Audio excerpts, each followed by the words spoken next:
जय श्री राम। मंगल भवन अमंगल हारी, द्रवौ सुदशरथ अजिर बिहारी। जय सिया राम जय जय सिया राम। दीन दयाल बिरधु संभारी, हरऊ नाथ मम संकट भारी। जय सिया राम जय जय सिया राम। जय सिया राम जय जय हनुमान। जो वृक्ष व पहाड़ वानर लाकर डालते थे, वे दोनों बाणों से उन्हें धूल के समान उड़ा देते थे। उन्होंने अपने बाणों से वानरों को घायल कर दिया और जिसे जैसा उचित था उसे वैसा ही फल दिया। लव ने सुग्रीव के हृदय में बाण मारा तो 7 योजन पर जा गिरे। तब जामवंत क्रोधित होकर दौड़े। कुश ने मल्ल युद्ध किया। तब कुश ने अपने बल से जामवंत को पछाड़ दिया और दोनों हाथ पैर बांध लिए। फिर हनुमान को बांध लिया और घोड़े के निकट ला रखा। फिर लव को रखवाली के लिए छोड़कर वह श्री राम जी के पास चले और देखा कि श्री राम जी रथ पर सो रहे थे। कुश लज्जित होकर लौट आए। वे अपने अस्त्र और वस्त्र आभूषण घोड़े पर रखकर हनुमान जी को लेकर चले। हनुमान और जामवंत के साथ वह सुंदर वस्त्र आभूषण व घोड़े को लेकर चले और सीता जी के पास आकर उन्हें मस्तक नवाया। दोनों पुत्रों ने भेंट भली भांति आगे रखी। कपि और जामवंत दोनों को पहचान कर और आभूषणों को देखकर सीता जी सहम कर डर उठी। उसी समय वाल्मीकि जी भी घबराकर वहां आ गए। सीता जी ने उनसे विनती की। हनुमान और जामवंत के बंधन खोलकर उन्हें बहुत प्रकार से समझाया और कहा, श्री राम जी, लक्ष्मण, भरत, शत्रुघ्न, इन सबको तुमने रण में सुलाकर, हे पुत्र, तुमने कुल में कलंक का काम किया और हाय, मुझे तो ब्रह्मा ने विधवा ही कर डाला। अब शोक त्याग कर चंदन और अगर लाओ, मैं अपने पति के साथ जल जाऊंगी। मुनि वाल्मीकि जी ने सीता जी को धीरज दिया और बालकों को साथ ले आदर पूर्वक चले। युद्ध में बालकों के चरित्र को देखकर मुनि प्रसन्न हुए। श्री राम जी के रथ व घोड़ों को पहचान कर प्रभु के चरणों पर आ गिरे और बोले, हे कौशलनाथ, उठ बैठिए, आपके दुखी पुत्र आपके सम्मुख खड़े हैं।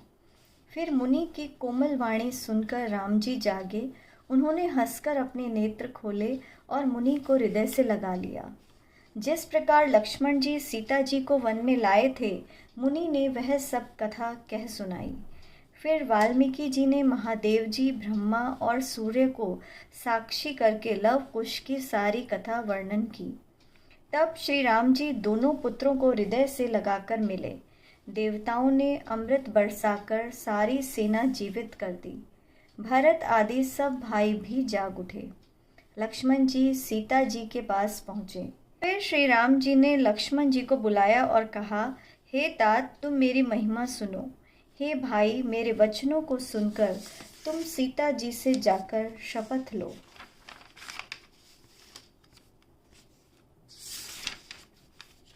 लक्ष्मण जी ने आकर सीता जी के चरणों में सिर नवाकर कुशल कही और अनेक प्रकार से उन्हें समझाया।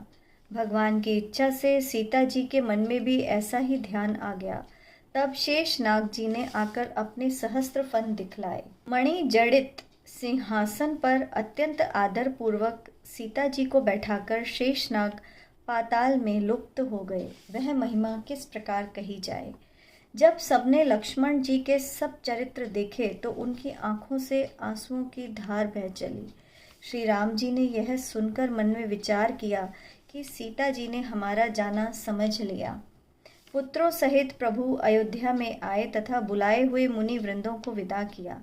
जनक जी का पूजन करके उन्हें भी विदा किया और दोनों गुरुओं का पूजन करके चरणोदक लिया। इस प्रकार पर्याप्त समय व्यतीत हो गया और अपने धाम पधारने का अवसर आया।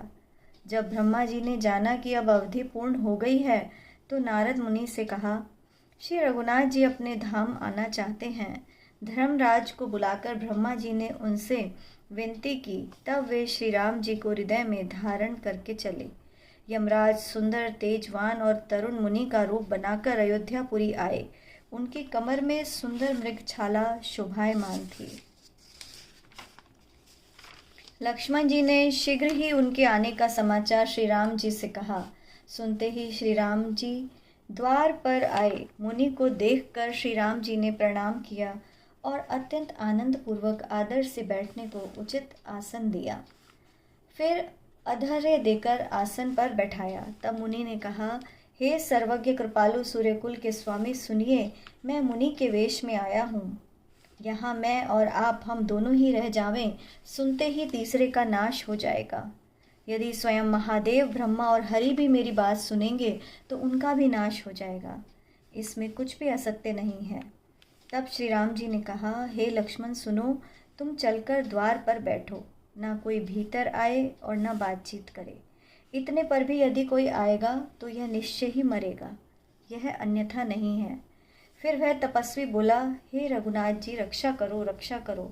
इसके बाद उसने श्री राम को परम धाम चलने का सारा इतिहास कहकर मस्तक झुकाया।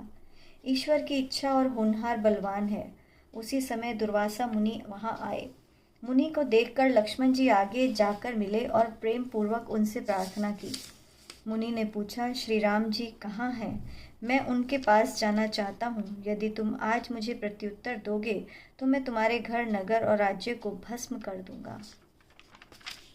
मुनि के वचन सुनकर लक्ष्मण जी कांप उठे। हे पार्वती, अपनी मृत्यु जानकर वे भीतर गए। दोनों हाथ जोड़कर प्रभु से कहा, हे महाराज, दुर्वासा मुनि आना चाहते हैं। हे तात, तुमने भारी गलती की। काल और कर्म की गति टाले नहीं टलती। इस पर रघुनाथ जी ने कहा, हे गरुड़ जी, अब आगे की कथा का प्रसंग सुनो। कृपा निधान ने कहा, मुनि को शीघ्र ही ले आओ। लक्ष्मण जी ने जाकर कहा, हे मुनि, आप शीघ्र ही पधारें, श्री रघुनाथ जी ने आपको बुलाया है। उन तेजों में मुनि को फिर आते देखकर श्री राम जी उठे और उन्हें उचित आसन प्रदान किया। जल लाकर आदरपूर्वक उनके चरण धोए और चरणामृत लिया। फिर बोले, हे मुनि श्रेष्ठ, सेवक जानकर आज्ञा दीजिए जिसे मैं पूर्ण करूं। तब मुनि बोले, हे दया सागर, मैं व्रत के कारण बहुत समय से भूखा हूँ। श्री राम जी ने मुनि को मन भावन भोजन करवाकर अनेक प्रकार से उनसे विनती की। तो मुनि ने आशीर्वाद देकर उनकी स्तुति की। फिर मुनि को विदा कर लक्ष्मण जी की ओर देखकर श्री राम जी को बड़ा दुख हुआ तथा भरत आदि भाई पुरवासियों सहित उन्हें देखने गए।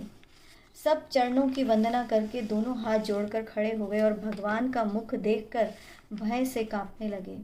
कमल रूपी नेत्रों में आंसू भरे श्री राम जी भरत से बोले, गुरु जी को शीघ्र आदर सहित बुलाओ। भरत जी ने दुखी मन से गुरु जी को सब समाचार सुनाया, जिसे सुनकर गुरु जी विमान पर चढ़कर चले। गुरु वशिष्ठ जी को आया देखकर श्री रामचंद्र जी तथा अन्य सब उठकर उनके चरणों पर झुक गए। सारी कथा सुनकर मुनि जान गए कि अब श्री हरि शरीर त्यागेंगे। लक्ष्मण जी ने अपने हृदय में विचारा कि रामचंद्र जी के बिना जीवन वृथा है। वे चरण छूकर सरयू के किनारे आए तथा उसके पवित्र जल को देखा। फिर कमर तक जल में खड़े होकर अखंड ध्यान लगाया व योग क्रिया के द्वारा श्री राम जी का ध्यान करते हुए अपने ब्रह्मांड का भेदन कर दिया और शीघ्र ही श्री राम जी के धाम को चले गए। यह सुनकर भरत और राम जी बहुत व्याकुल हुए और उनकी सारी प्रसन्नता समाप्त हो गई। प्रभु श्री राम जी दुखी होकर बोले, मैंने भाई को नहीं त्यागा था, परंतु भाई ने मुझे त्याग दिया। अब ऐसा यत्न करो जिससे मैं भाई को देख सकूं। हे भरत, तुम सुखपूर्वक राज्य करो। यह सुनते ही भरत जी व्याकुल होकर गिर पड़े। फिर वे बोले, हे नाथ, अब प्राण निकलना ही चाहते हैं, क्योंकि वे बिना लक्ष्मण के क्षण भर भी नहीं रह सकते। यह कहकर श्री रामचंद्र जी ने अपने पुत्रों को बुलाकर राज तिलक करके उन्हें नीति की शिक्षा दी। फिर सबको सब प्रकार से धैर्य देकर सरयू के किनारे चले।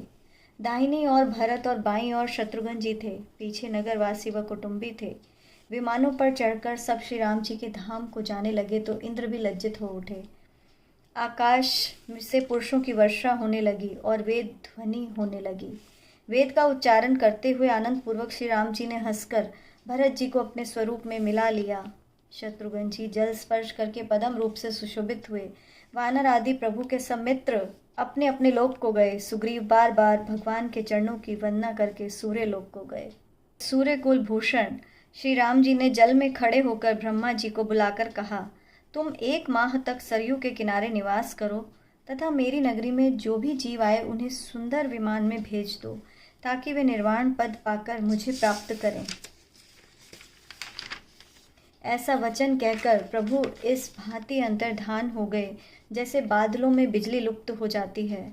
आकाश में देवताओं ने जय जयकार की ध्वनि की। इस प्रकार श्री रामचंद्र जी संसार के चराचर जीवों को साथ लेकर अपने धाम को चले गए। यह कथा महादेव जी ने आदर सहित हृदय में श्री राम जी का ध्यान लगाकर पार्वती जी को सुनाई। हे पार्वती, संत समागम के समान दूसरा कोई लाभ नहीं है, और वह भी बिना भगवान की कृपा के नहीं होता, ऐसा वेद पुराणों में कहा है।